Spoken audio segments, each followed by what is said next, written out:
How to find top resources for your controversial or current topics paper. I'll be going over several databases for controversial topics, as well as some for scholarly databases so that you can see the differences. First, you'll start off on ComLibrary's homepage, libguides.com.edu. As you can see, there's a lot here. You'll see our hours, top tips, how to get home access to databases, how to cite your resources, as well as guides by subject like British literature. You'll notice also down here is the chat box. That's where you can do live chat with us as long as we're open. But when you're starting your research, you're really going to want to go to the Go button if you're on a larger screen, or if it's a smaller screen, you'll need to go to A to Z databases. It takes you to the same spot. So you see we have quite a few databases. We've broken them down by subject for making it easier for you to find your topics. So I'm going to recommend, in this case, controversial issues. Here it is. And you'll see some are actually listed as best bets. Those really are the best ones to start off with. I'm going to start off with Seek Your Researcher. Seek Your Researcher is known for being well-researched and balanced in its coverage. If you can find your topic here, you'll have a great starting point. You can actually search Seek Your Researcher in the search box, or you can browse for topics if you don't already have one. You'll see the featured report. That is their latest topic. I'm going to select that so we can take a look at what the articles look like and what they offer. So you'll notice right away there's basically a table of contents for the article. You can just scroll down to see the content. Already you should be noticing these images that you could use in a presentation. And there are also charts. You can use those in presentations, but you can also use the great data in them.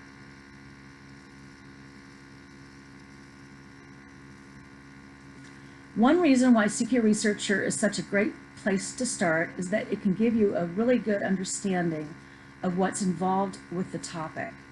That will make it a lot easier for you when you get to your other articles, especially the scholarly or academic ones. I'm going to highlight some of the key features here in Seek Your Researcher. So there's an Outlook section. This basically is where they have come to some conclusions about the topic. They've done research on it, and they think that they can give an idea of what might happen in the near future based on all the research that they did. So that's kind of unique, and you won't find that many places. There's a pro and con section.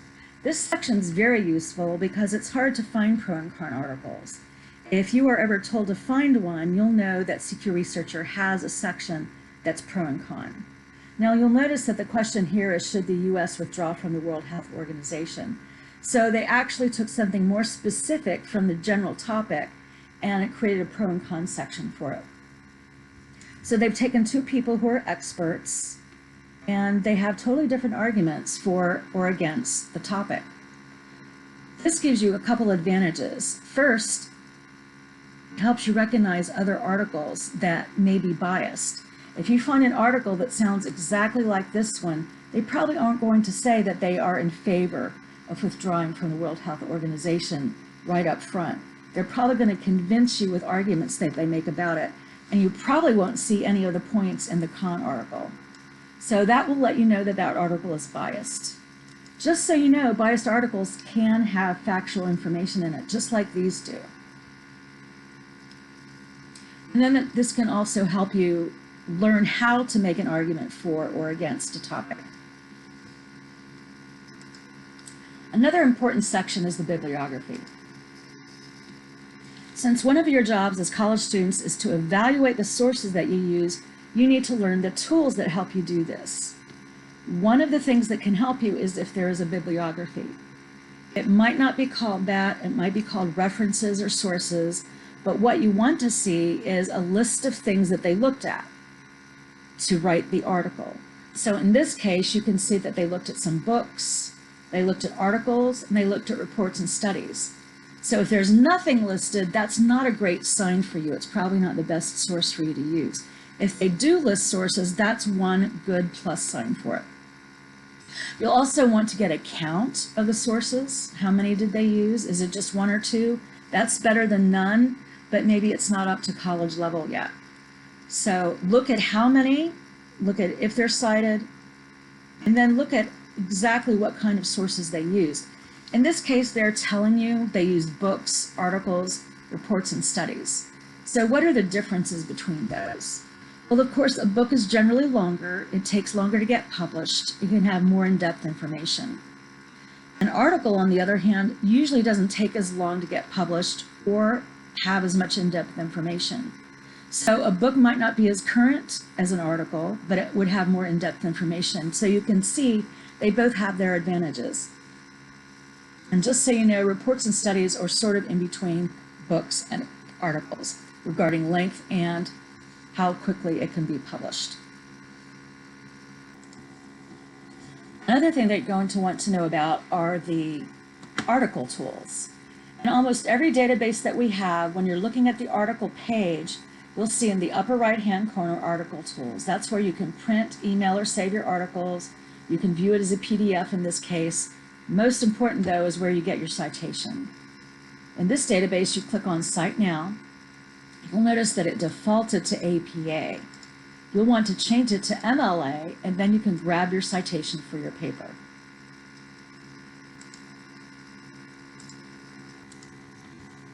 Next, we'll be trying some more databases. I'm just going to start over on LibGuides and hit Go. It's quicker than hitting the back button. And back to the category Controversial Issues. This time we're going to look at the second controversial database, Issues and Controversies.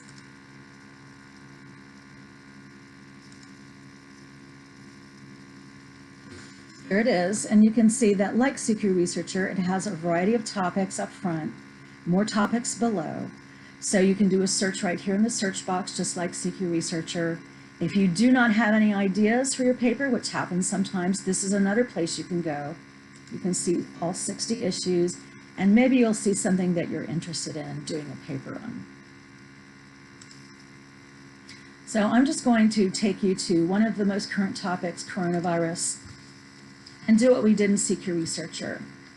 And you'll see some similarities here as well. There's a table of contents. There's a very brief section on opponents and supporters. So yes, this is another place you can go for a pro and con argument. Images, charts, very similar to CQ Researcher. I'm going to go to the bibliography now to show you some differences. So this is the bibliography. They have one, so that's a great sign. It looks like they used a lot of sources too. But you'll notice it doesn't list books, articles, or reports. That's the way most articles are, and you'll have to get used to looking at these and figuring out for yourself what kind of sources they are. So I can tell from looking at this that there aren't any books on the list. So you know right away they don't have as much in-depth information as CQ Researcher might. But there are articles. There's some articles from news sites, and there's articles from journals. So that's good. That's a good sign. You'll notice the page tools right here. That's where you get your citation. Make sure it's MLA, and then you can copy it. You'll notice a few other sources, primary sources. So if you're told you need a primary source, this is an easy place to go. There's also court cases, which, by the way, are also primary sources. Media, editorials. Of course, editorials will be opinion, so they will be biased. And those are really the basics of issues and controversies. Okay, let's try another controversial database.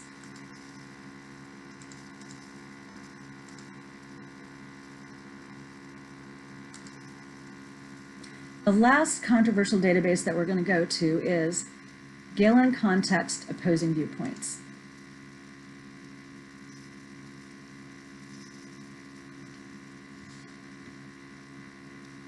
So here is the latest issue right here, ownership of exotic animals and more. You'll be familiar with all these different topics. You can see they have quite a few.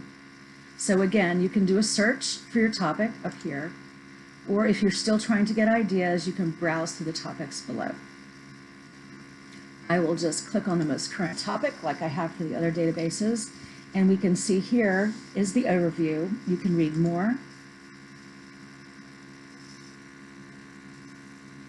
to get a good overview. Occasionally they have videos on the overview. Then if you'll scroll down, you'll notice some differences from the first two databases that we went to. So here you'll notice featured viewpoints, academic journals, images, magazines, videos. So in other words, not just the articles from opposing viewpoints, but from multiple places. Viewpoints would be your pro and con articles. So this is the third easy place to find a pro or con article. Anything that says viewpoints and opposing viewpoints will be a pro or con article. So you can see they have the featured ones, which they would consider the best or the main ones. And then in this case, there's one more. It depends on your topic how many there are going to be. They also have academic journal articles listed. So that's a little bit different than the other databases that we looked at, as well as news, infographics, and magazines. So this is a good database to look at and discuss a little bit of the differences between articles. We already talked about differences between books, articles, and reports. Here I'm going to talk about different kinds of articles. So an academic journal article is one written by people who have lots of experience in the field with degrees. For instance, many of these authors are college professors. So they'll have an advanced degree in whatever they're writing about, so they're an expert. Magazine articles are usually written by staff writers. They may be expert writers, but they may not be an expert and usually aren't on what they're writing about. And news articles the same. Professional writers, expert at writing, but not necessarily on the topic they're writing about. So you can see why your instructors would probably prefer you to use academic journal articles. But there's also a difference with publication. So just like with a book, an academic journal article does take a lot longer to write and get published. So if you're looking for the most current information, a news article would have an advantage. So all of these can be used. They all have their place. They just have their different strengths and weaknesses. If you wanted to see all the academic journal articles, you would just click and they'll all come up. Here they are.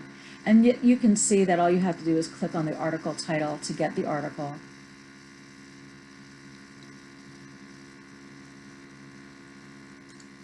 You'll notice some other features. For instance, there are related articles that could be good to explore, help you find some more articles pretty easily. You can actually listen to this article if you want, change the font size, and your article tools are right here. So here you can print, email, or save to OneDrive, save to Google Drive. To get your citation, you'll need to look in the upper right-hand corner and you'll see the little quotes. It's already on MLA, so you'll just grab that and paste it in your paper. Okay, so now we're going to try some scholarly databases. I'm going to go home to go our same category, controversial issues, and we'll try some of the best bet academic databases here. So the first one to try is Academic Search Complete.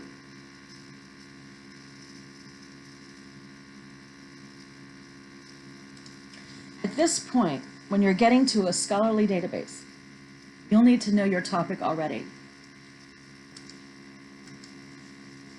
because you'll have to search to find anything. You'll notice that there's nothing to browse to. So for instance, if we were doing our research on the pandemic, that's a typo, so spelling counts, everybody. Oh, it doesn't want to change it. There we go. Pandemic. So, and you know, in the case of the pandemic,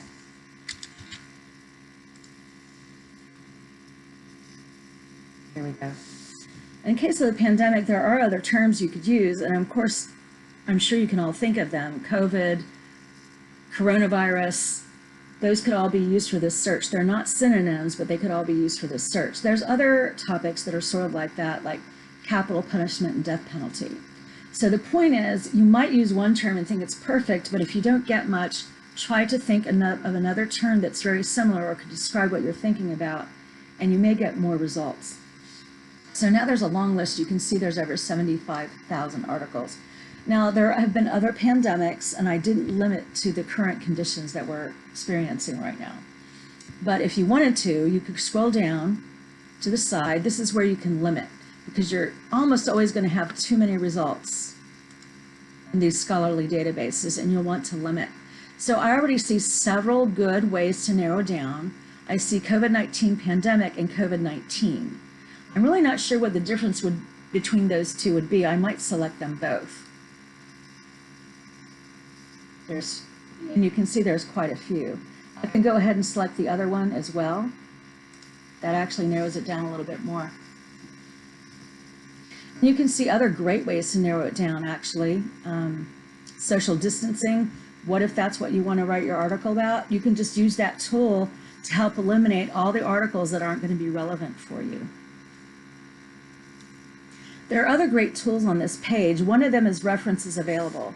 So remember when we looked at the bibliography, that's really what they're talking about there. So if you want the good scholarly articles, you can limit to the ones that just have references. Oh, no results found. That might be because the pandemic is so new that there hasn't been time for that kind of thing. So I'm just going to hit the back button and go back. Things like that happen sometimes. I wasn't really thinking about that, but it did happen. So that's real life. You can also limit to scholarly and peer-reviewed articles. So if your instructor ever tells you that you need one, this is really the only easy way to get one. Just hit the button and you'll be getting scholarly articles. You can see there's only 45, and again, that's because this is a new event and there hasn't been enough time for the most part to get these scholarly articles published. A lot of the research is being done, but then when it's a scholarly article, people have to review it to see if it's worthy of publication. And you'll notice this also says peer-reviewed. If it's a peer-reviewed article, then that means not only do they have to see if it's the right level to publish, but they have to see if it was well researched. In other words, they're vouching for the article if it's been published. The peers are people who are equally expert as the author that have an advanced degree in the topic, and they're saying, yes, it was well researched and it can be published. There are lots of tools on this page that can help save you time. So you're seeing all these articles, you narrowed it down a little bit, and you're trying to figure out which ones are the best ones to use. So the title, of course, can be a clue as to whether it's going to work for you or not. Other things to pay attention to are this abstract, which is just a summary of the article. A lot of times you can tell from that if it's going to work or not. You can also see how many pages it is. You can see that one's 17, this one's 15. There are articles that are a third of a page in this database, and there's some that are 50 or even longer. So that might be information you want to know too. You can also use these little folders here. If you think this is one that you're thinking about using, just click the folder. This database will keep track of your articles for you that way. I'm just doing it randomly right now, but that's basically what it would look like if you were doing it. And the way you go to get them again is just click on folder. That will have saved all the ones that you clicked, and now you can reevaluate and see which ones are the best ones for you to use. Just click on the title to see the article. Here it is. In this case, it does have an HTML version, but if you scroll down and don't see anything, you can look on the left side and probably it's going to say PDF full text. Sometimes the PDF is easier to read. So there's the article, and you can see all the charts and images that you didn't see with the HTML. Notice also that you're looking at an article that says background, method, results, conclusions. When you see that at the beginning of an article, you know you're looking at a scholarly article.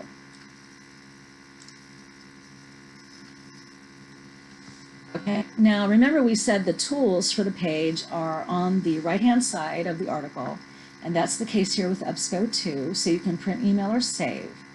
Get citations by clicking on Cite. You'll notice more citation styles here than the other databases.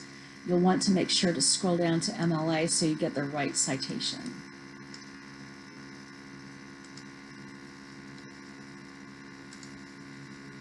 Okay, so that's it for EBSCO. I'm going to go to a couple of other scholarly databases real quick, just like we did with the controversial databases, just to show you that they're very similar. Here is Gale Academic One file. This is where you do your search.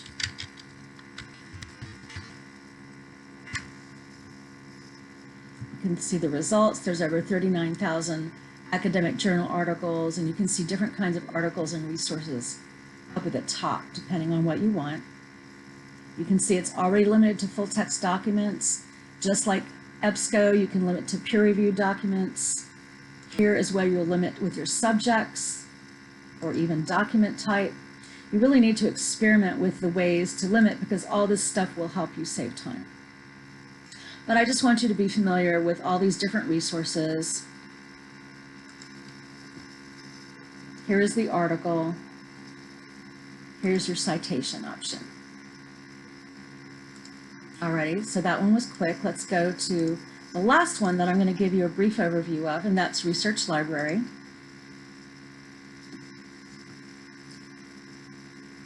So these last three databases I've been showing you, they cover the same topics, but they have different sources.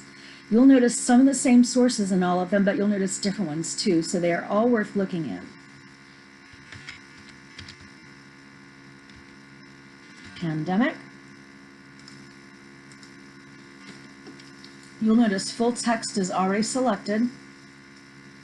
Oh, okay, 392,000. So that's more than the last database we looked at, and more than EBSCO too. So you just never know for sure which database will be best.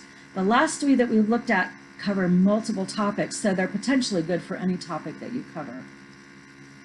You'll notice you can limit to scholarly journals here too. You can limit by date very easily, and here is a way to limit by subject. COVID-19, coronavirus, so any of these could be good. COVID-19 is the most specific, so that's what I'm choosing.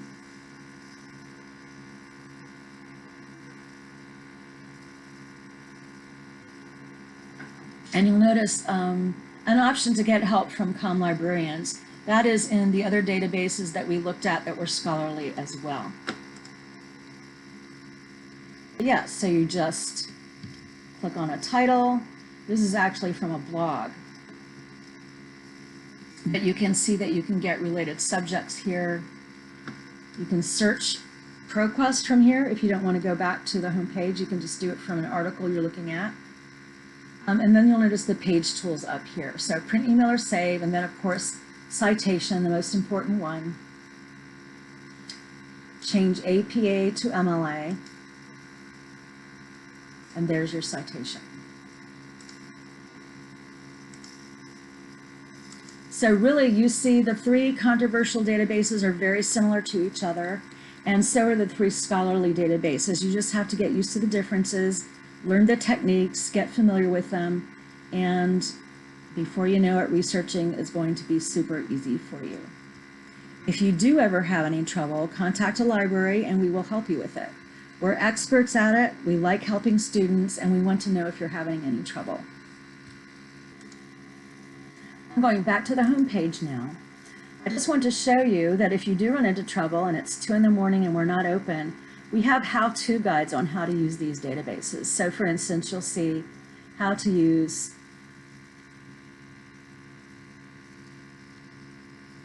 EBSCO Academic Search Complete. And you'll see some of the things that we went over. Typing in your search terms, what to do on the result list, step by step. So that's it. Lots of resources for you to use, and librarians here to help you if you need any help.